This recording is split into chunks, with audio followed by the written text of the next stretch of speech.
रहने वाले सभी हिंदू बंधुओं को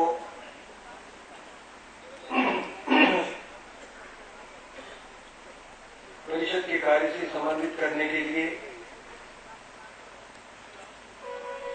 हमारे ग्लोबल कोऑर्डिनेटर श्री महेश भाई मेहता आज स्वामी दयानंद सरस्वती को यहाँ मंच पर उपस्थित रहना था। जिस विमान से उन्हें आना था कोहरे के कारण प्रातःकाल 6:30 बजे वो चल नहीं सका और उसको शायद स्वीकृति ही नहीं मिली।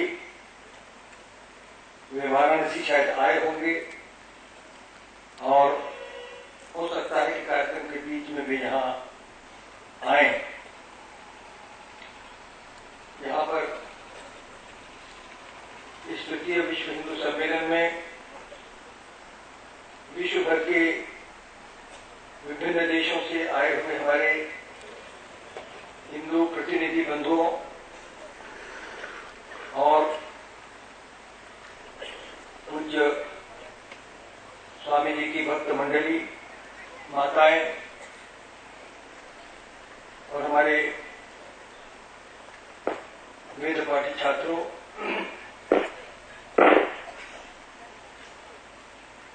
पूज्य महाराज जी का परिचय मैं कैसे कराऊं?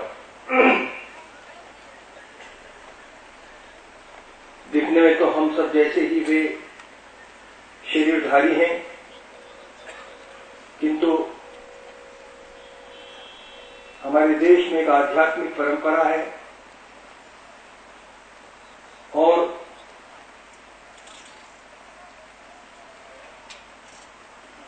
उस साधना में जो महापुरुष सिद्ध हो जाते हैं उनका परिचय कराना बड़ा कठिन है। मुझसे मेरे गुरुदेव पूछा करते थे कि तुम्हारे श्री गुरु जी कहां से बोलते हैं, गुरुवल्कर जी कहां से बोलते हैं? मुझे ये प्रश्न बड़ा अटपटा सा लगता था। वे भी एक सिद्ध पुरुष थे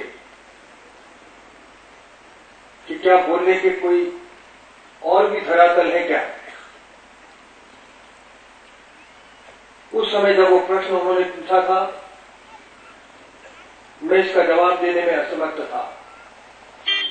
मेरी समझ में भी वो प्रश्न नहीं आता था।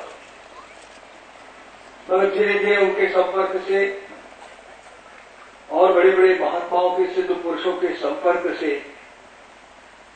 यह बात समझ में आने लगी कि हमारे सिद्ध पुरुषों का धरातल कुछ भिन्न ही होता है।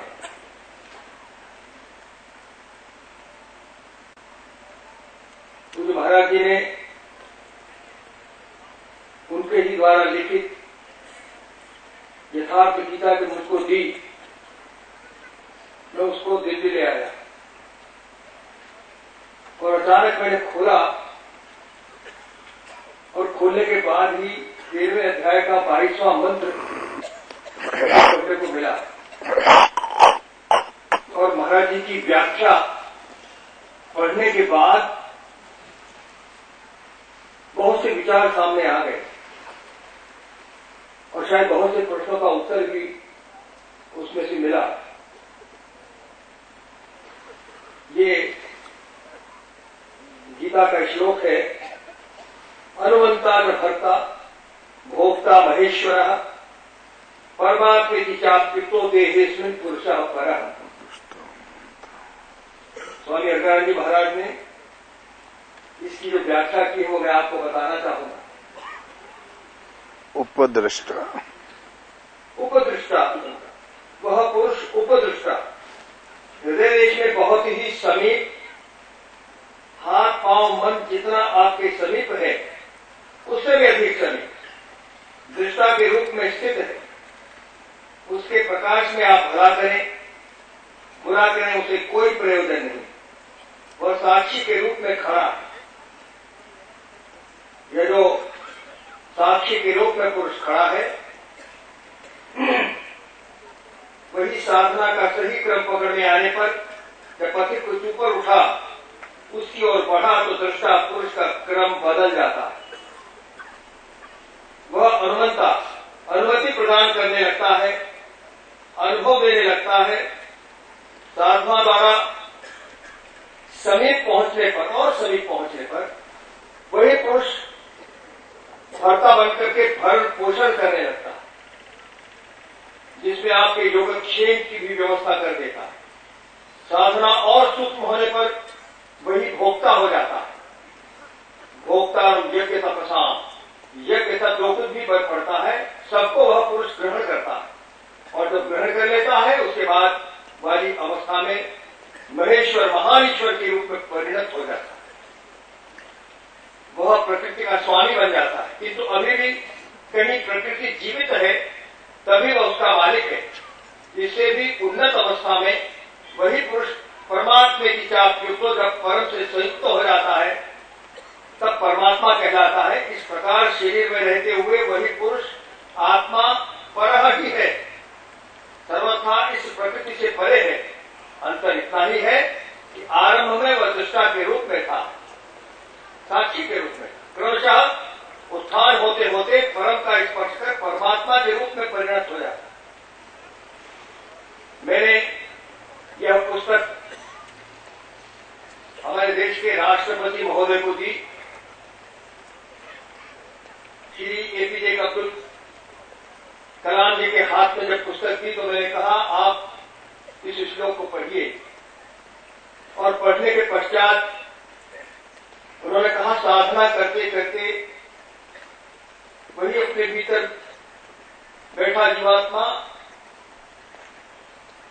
वह हमें जो साक्षी रूप में है, साधना करते करते अनुमति प्रदान करने लगता है, धीरे धीरे भोक्ता का रूप लेता है। और क्या वो महेश्वर साधना करते करते मनुष्य बन सकता है क्या? उन्होंने मुझसे प्रश्न पूछा कि क्या साधना करते करते मनुष्य महेश्वर बन सकता है? मैंने उनसे इतना ही कहा कि जिन पुरुष महापुरुष ने इस गीता का भाष्य किया है, इसी अवस्था को प्राप्त करके ही उन्होंने इस भाष्य को लिखा है।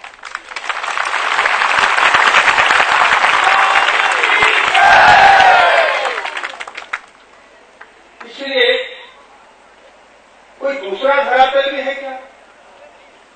पूज्य श्री गुरु जी उनके भाषण हुआ करते थे,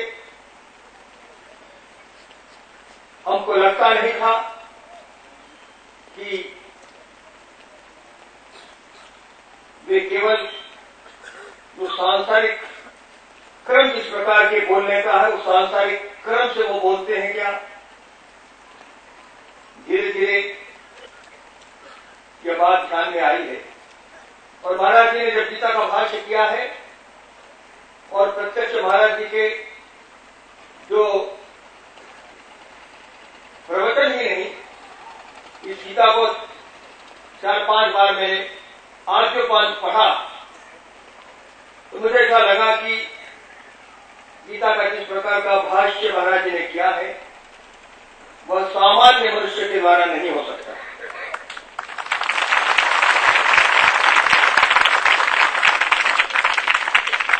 कई बार परमेश्वर वही प्रेरणा करते हैं और वही लिखते हैं, वही लिखवाते हैं। महाराज जी बहुधा कहते हैं कि मेरे गुरुदेव ने कहा था तुम्हारी एक वृत्ति शेष रह गई और तुम्हें गीता पर कुछ लिखना होगा। अब महाराज जी कहते हैं कि स्वयं उनके गुरुदेव उनके अंदर बैठ करके उन्होंने और ये गीता का भाष्य लिखा है। मैं तो समझता हूं कि साधना की जैसी जैसी स्थितियां आती हैं उनके गुरुदेव तो गुरु तो परमेश्वर का स्वरूप ही होता है, और इसके इस युग